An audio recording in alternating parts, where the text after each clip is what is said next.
So tonight, I'm kind of getting back to the framework of Relationship Road.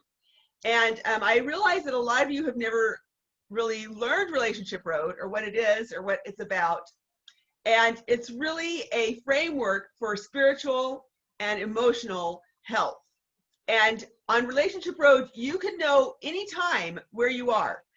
And I was talking with some sweet pumpkins today who are confused. And that confusion is not from the Lord. Confusion is from the enemy. And the Lord has given us this Relationship Road. And it's a really good way to figure out at any point in time where you're at. Okay? So I'm going to explain it to you a little bit, and then we're going to kind of put in some pieces of what we've been teaching, what I've been teaching you to, so you can understand it, okay? Relationship Road starts out with the two commands, the greatest command, which is love the Lord your God with all your heart, soul, mind, and strength, and to love your neighbor as yourself, okay? So it's about loving the Lord with all of you, with your heart, which is your intellect, your soul, which is your gut, your mind, which is your thoughts, which leads to your emotions, and your strength, which is your essence, your bodily strength, okay? God wants all of you. He wants you to love you. He wants you to love him with all of you. And we in the Western world especially get very, very chopped up in our understanding of how to love the Lord.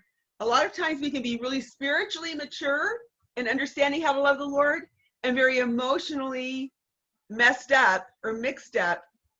And that leads to a lack of solidness, or what I call integrity, within us. Because what we know up here spiritually doesn't translate into our gut and our intuition and our feeling state, where we have learned our emotional and mental health. For instance, remember when we talked about how you see God has everything to do with how you viewed your parents, and until you separate out your parents and who they are and what they are like from who God says he is and what he says he's like, we get all mixed up, and emotionally we will react to God as if we're reacting to our parents. We talked a lot about this in trauma bonding. Are you trauma bonded to God? Do you walk on eggshells with God? Do you have an insecure attachment with God?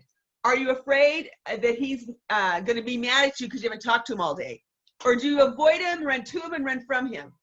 All those insecure attachment ways of connecting with God. Instead of having a secure attachment with God, we can read all the scriptures and understand this spiritually, but emotionally we need help and wellness in order to love God the way he wants us to, and the way that brings peace and contentment to us.